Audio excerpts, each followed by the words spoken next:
Hi and welcome to the Trading Bell Show. We are here at the Privatization Authority offices. We'll be speaking to Dr. Kosgei, the CEO and MD, to understand their mandate first, progress they have done, and much more. Dr. Kosgei, welcome to the show. Thank you very much. Great. Let me start by asking you to help our viewers understand, and the listeners as well, what the Privatization Authority mandate is according to the Privatization Act number 11. Thank you very much, Maina. Yes. Let me take you back Yes. to after independence. Yes. But it's very important to appreciate where we're coming from, Yeah. how we came into being, Yeah. and why we're doing what we're doing. Yes. After 1963, when we attained independence, Yeah. it was very necessary for government to be able to carry out, its economic, development activities. Yeah. So one of the very critical aspects was that there was need to establish, parastatals, or we can call state-owned enterprises, Yeah.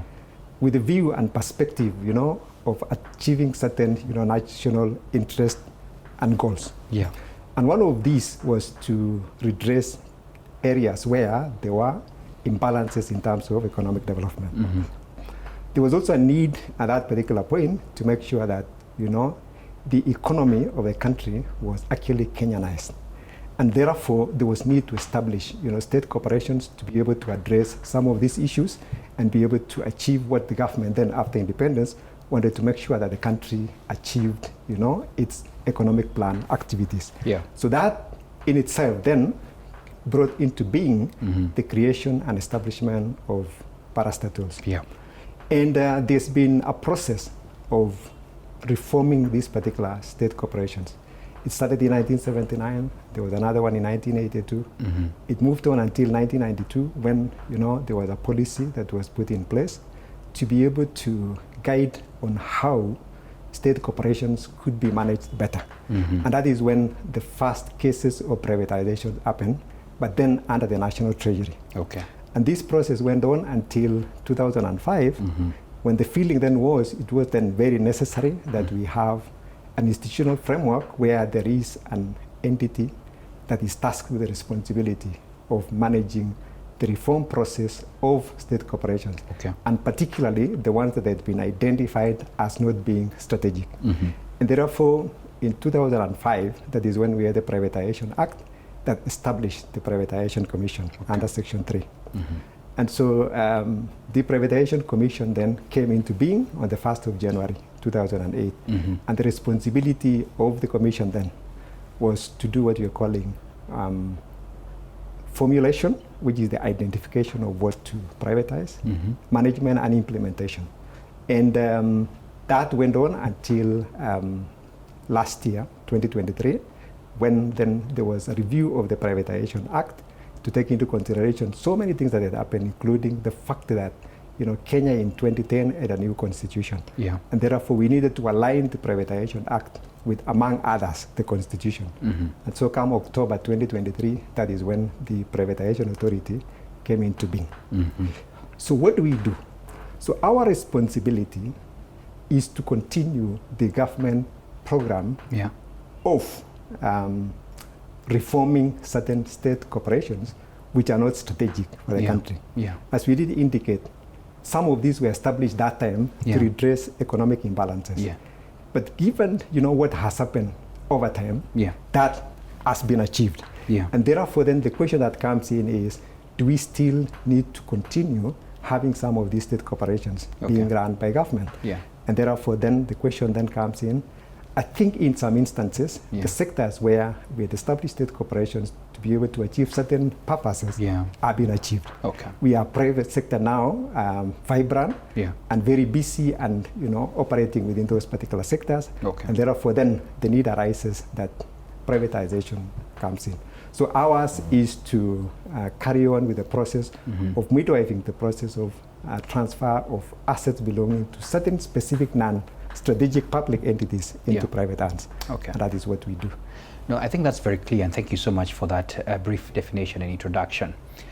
I'm curious because you've mentioned there's a strategic look at some of these key sectors. Would you care to give some examples that really, people would really appreciate to understand why this is important? Examples of some of this strategic. If you look at, for example, hotels. Yeah. During that particular period, it was necessary to establish some of these hotels in certain areas. Yeah. As part of redressing the economic imbalance that was there after independence. And part of the strategy that government then used at that particular time was to come up with joint ventures, between the private sector and especially foreign direct investments with government. And I can give you a very good example, like the Hilton. Yeah. The Hilton was established as a joint venture between the Hilton Group and The government. Yeah. We have the Intercontinental Group was established as a joint venture between the Intercontinental Group and the government. So as we moved on, then the question that then comes in is, should government continue in such sectors? If you look at the economy today, there are many hotels. Yeah. Government need not necessarily get involved in running hotels. Okay. So that's basically one Makes of the sense. sectors. So and there are various of them, where then we're seeing private sector is very vibrant. We have a regulatory mechanism in place where then government is able to regulate the activities, and with that, there's really no need in some of the sectors for us to continue participating in economic activity as government. Okay. Yeah. One of the key things I would like to ask you is whether you have a mandate as well of advising government, for example, because I know government is invested, as you said, since then in various other sectors. Some of them we actually end up discovering. And for example, I think one of the key ones I saw is that I didn't know we had a development bank, for example, until recently when they were launching a branch in Mombasa, and I thought, oh, okay, so it's a government entity, such kind of areas. But do you see it as well to advise government and tell them it's time that we, release this? It's time that we start thinking about moving on away from this particular area. Do you advise? Let me put it this way. Yes. Since the coming into force of the Privatization Act 2023, there has been separation of policy and operation. Okay. And therefore, in terms of the identification of what to privatize, that is a policy issue, and the Privatization Authority is involved in the operations. Yeah. So where do we come in terms of advice to the government? Yeah. The identification is a process that involves many parties, which culminates in the gazettement of some entities for privatization in what is called a privatization program. Once that has been established and we have it in place, then we come in by way of doing an assessment of that particular entity that has been identified. And this is where you will look at why was this particular entity established? What was the purpose? Has that purpose been achieved? It is part of what we carry out in terms of the assessment. We look at the financial analysis of that particular institution. How has it been operating? Is it making profits? Is it making losses? Why? So we go into details in terms of establishing what it is. Excellent. And having done all this, we then come up with what is called a privatization proposal. Now, in this privatization proposal, we will be indicating that this particular entity was established during this particular period with the objective of achieving this particular purpose. Does it still do the same? We will give an advice that in our assessment and looking at what is within the market, maybe, maybe not. We will advise government that looking at this particular entity, maybe we can do 100% divestiture or we can do partial, again, based on the assessment. So our advisory role comes in after the assessment. And then we make recommendations, and those recommendations then can be taken by government, either accepting as it is or make certain recommendations. So our responsibility over and above the assessment is to provide that advisory to government in terms of how far should we go in terms of this particular process. Fair enough. Let's point out some of the successes that has happened over the time since you've been doing this. Are there some you could point out? Since we started privatization, we've had, actually, let me say, a number of success stories that we have. We have the Safaricom, much as maybe did not happen under the Privatization Authority, but it's part of privatization, and it's something as a country we are proud of, what we see today.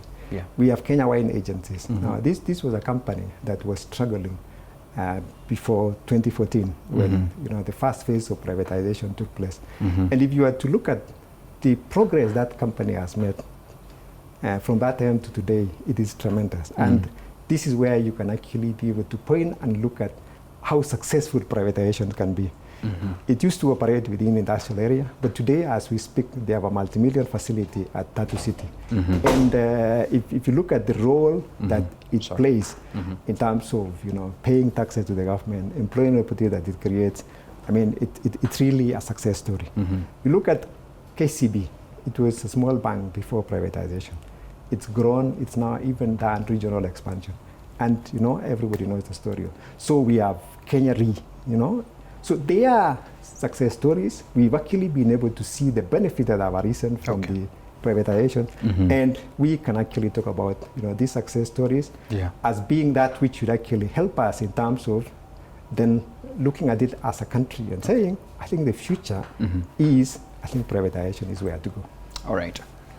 You've been, as I started by the introduction, in the circles and conversations of what would really be happening if the process was fast enough and we are seeing this move, especially when it comes to matters on the markets, because listing some of these companies are there. I've seen it in government circles as well, trying to address what you guys are doing. But I want to understand, what are the challenges that are there? Why are we not seeing as fast movement probably as should be expected? In the privatization process, it really involves engaging a number of stakeholders. And therefore, it is very important that you carry everybody along. Okay. And so, if you look at the process from what I did indicated, we have parties like the public, who are really the key stakeholders. Okay. We have the entities themselves with the employees and the board. They need to be carried along in terms of understanding how are our interests being taken care of in this particular process. We have people who supply to these particular institutions. We are financiers. Now, when you start the process, you need to make sure that you engage all these particular parties so that then they're able to have a buy-in by being assured that this particular process will not work against them. That comes very important. Number two, there is the perception around what should we privatize. There's a school that believes that you need to privatize those entities that are making losses. Another school feels that no, you need to fatten it fast before you can privatize. When you identify that which is profitable, then the question you get is, why privatize when it is working? So balancing this becomes a bit of a challenge. And given the emotive nature around privatization, you cannot rush. We've also had even instances where some people have gone to court in the past, where then they are challenging, why are we doing 1, 2, 3?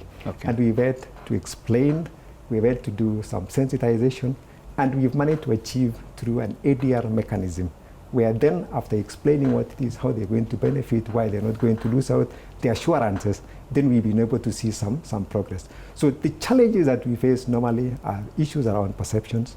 Sometimes you get negative publicity, that people feel that, this process is flawed, Kenyans are going to lose. So you see, with that, it takes time for you to be able to win the confidence of the people that the process as designed is such that it is transparent and open, and there are not going to be any losses. So you have to carry everybody along.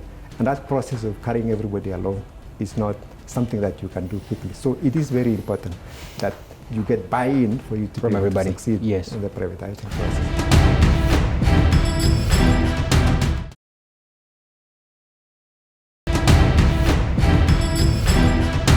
Now, that looks like it's quite cumbersome, because when you have to involve all these particular stakeholders that you've mentioned, it's quite a huge task. And I'm just wondering, we might never see the light of day then, because this is quite a huge, if I may call it, quite a diverse stakeholder that needs to be engaged, especially when it comes to the public and all that. And looking at a country where we have even political goodwill that you have to buy as well, because anybody can raise a voice. What would be the solution? Do we need to, I don't want to think of what I'm thinking, but we need to have a voice that really moves things, because at the end of it all, everybody will wake up, put injunctions, do whatever, and we might never see the light of day. And yet we have institutions, as you've said, that would do very well if they were privatized, and others probably would do better. What do you see as a solution to this? Because I know you sit at a place where you're like, oh my, another court case, another blockage. What we've been able to see is when you engage the stakeholders, and we've done stakeholder mapping, we've been able to identify what their needs, what are their concerns. And arising from this, we've then been able to come up with some communication and stakeholder engagement mechanisms, where then we've been able to explain and address their concerns, and we've seen some buy-in. What we need largely is a forum like this, where then you're able to reach quite, a wider scope of stakeholders that we may not reach through, the small groups that we have, where then you have workshops, maybe you have conferences, occasional appearance in the media, where then you're explaining. But if we were to get opportunities, for example, to get into radio and be able to reach out to many of the people, even in vernacular, stations, you get opportunities, for example, to through the media, like this kind of opportunity. Then we then create that opportunity where we do public education. We do public sensitization, and with what we've witnessed right now and the progress that we've made so far, and the support that we're getting from the government, I am seeing us making a breakthrough. And very soon. Yes. So let me ask about what is in the process now. I mean, I know you have several highlighted, some that could have already gotten you to stop through courts and all that, but are there some that you've already identified that these are companies that we want to see hopefully go through the process? I think, let me put it this way. We have some court cases at the moment, so and you're not allowed to talk a lot about that. Okay, fair enough, I understand that. Let's talk about then the future plans and methodology, because people would really then wonder, okay, then what are the plans then to ensure that this comes to fruition? So in light with that, as the authority and the plans in the future regarding your initiatives here? Let me, because one of the areas where we've experienced a bit of resistance has been people understanding the process of privatization. And this was one of the challenges we learned along the way, that people did not understand what the process entails. And as I said earlier, I think it would be good for Kenyans to appreciate that process. And this is part of what we're actually doing as plans. Once, for example, you've done the assessment, as I did indicated, then it goes through some process where we call technical implementation committees. And this is where we now look at these particular reports in detail before coming up with that particular proposal. And one of the other mechanisms that we have in place is what we call steering committees. Now, these steering committees entail teams beyond, what we have within the Privatization Authority. We have representatives from the parent ministries where these particular entities identified for privatization are domiciled. So they come in with that element of what is the policy direction, what do we want to achieve. We have representation from the National Treasury, and we also have representation from the Attorney General. After that process has been done through the steering committees, then it goes to the full board, where then the reports are reviewed, and once approvals are granted, we do what is called a proposal. Now, this proposal, as I said earlier, includes what is the method of privatization that has been identified, and what are the reasons why we identify that particular method. And then it goes to the National Treasury, which is our parent ministry. CAP memos are done, and then it's taken to cabinet. After that, then the approvals are granted, and we do the implementation. As all this is going on, we continue sensitization. And we've come up with a plan of making sure that we make a reach to many of the people to be able to appreciate and understand the process. So if you look at that process as it is not individual driven. There are various stages of approval. Yeah. And therefore, that should give Kenyans the assurance that this particular process is very transparent. Yeah. If I gave the methods of privatization, for example, just to be able to illustrate, we have 3 methods identified within our act. One of them is IPOs. Now, IPOs, this is where you talk about taking shares to the stock market. You're right. So after you've done, valuation, and you've come up with a price per share, then there is a process that you do through the capital markets, the Yes. NSC, among all these parties that are involved. Yeah. This process in itself is very transparent and is open to everybody. Mm-hmm. If we, for example, identified a method of privatization like public tendering, this is where you advertise for people to express interest. It is open to everybody. Mm-hmm. And it is subject to some reserve price, which will have been achieved through a valuation process that is done by experts who are onboarded through a competitive process. It's advertised. Yeah. And therefore, we want to give Kenyans that assurance that the processes and the methods of privatization that we have are so open that you cannot be able to manipulate. Mm-hmm. And that is why it is open tender. There are others where we have constitutive instruments of those particular entities identifying and saying that before you sell these shares to somebody else, give first right of refusal to existing shareholders. Okay. And therefore they're able to exercise their preemptive right. All right. So that process, and with the explanations, and Kenya's now appreciating that this process, as it were, and the way the process is laid in law, that is giving people the confidence to see that, after all, this process is actually transparent. Okay. Number 2, Mm-hmm. there is also a mechanism where, if for some reason or another, you're not happy with some process, Yeah. you have the free hand to be able to do an objection, where you indicate the reasons why you're not happy with the process, which section of the process, and Okay. why. Okay. If after the objection you're also not happy, there is an appeals mechanism, and there's a Okay. review board Okay. that looks at all those particular aspects. If you're also not satisfied with the review board, you can go to the High Court, Okay. and you can follow all the way to the apex. Okay. And the most important thing, once we conclude a privatization process, we publish through a Kenya Gazette Yeah. who has acquired shares in this.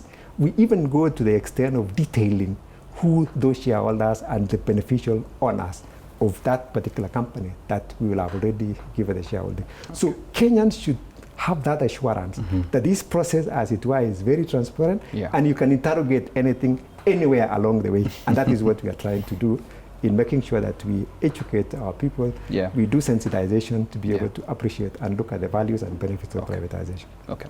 I think you've addressed actually my other question, which was about the transparency and accountability, which is fair enough.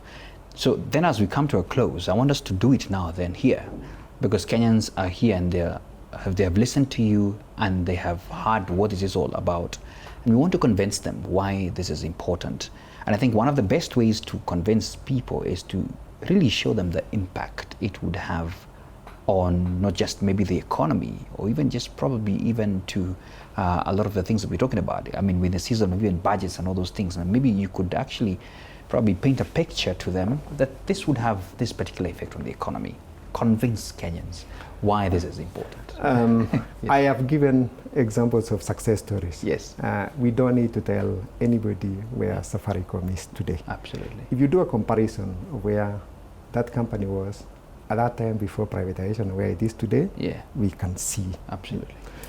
But I think more importantly, Yeah. the question that we start is, why should we continue holding into some of the entities that the purpose for which they were created has been overtaken by events? Okay. And I'll give a very good example. What does it mean if you continue holding into a company that was established for a certain purpose, the purpose for which it has been achieved, and maybe it is not doing well? It is a commercial entity and still relying on support from the exchequer. What is the meaning of that? The meaning of that is that, one, we have either to borrow money from outside to be able to finance. Yeah. We have to pay these through taxation. And if we have a variety of needs, especially support essential services, what that means is it will actually arise in increase in taxation to be able to maintain some of this. The whole essence of having commercial public entities is to be able to, one, pay government money in the form of taxes, pay government in terms of dividends. Now, if that is not happening, the question then that we need to ask ourselves is it really necessary? And so if we've identified public entities and they are not strategic in nature, and when we talk about strategic in nature, this is where it is involved in providing essential services, or it is one providing or carrying out services or activities of a security nature, issues health and environment. So then the question is, if it is not within that, and it is not, giving the benefit as it were before, we can have the private sector, it is well developed, and we have a very clear regulatory mechanism. Why should we? So that presents us an opportunity where then the dormant assets that we have can be sweat more, and we can be able to start seeing a return on investment. It gives opportunities for people in terms of creation of employment opportunities. It creates multiply effects where a once dormant public entity now in private hands is very vibrant, and the people within that particular environment can be able to benefit. So there are so many benefits that arise from actually having some of these dormant public entities not being able to sweat the assets to its maximum and give a return can actually give benefits to Kenyans. And that is really why I want to plead to Kenyans. Let us look at these things in a very sober way, look at those which we need to retain, and all of us will agree that this is what we need to retain because of the following reasons. But for those where our private sector can do better, and we've seen the benefits from the success stories that we've talked about, I think it is incumbent of all Kenyans for us to support so that then we make the best of these assets and get a return on investment that will benefit the entire country, the economy, and the society at large. Wow. Thank you so much, Dr. Koskei. And I hope that you have been convinced why this is a direction to some of these particular entities that really have been outlived in terms of purpose, as Daktari has put it. Thank you so much for your time, and thank you so much, Daktari, as well, for your time and for explaining to Kenyans. I leave you now with the market.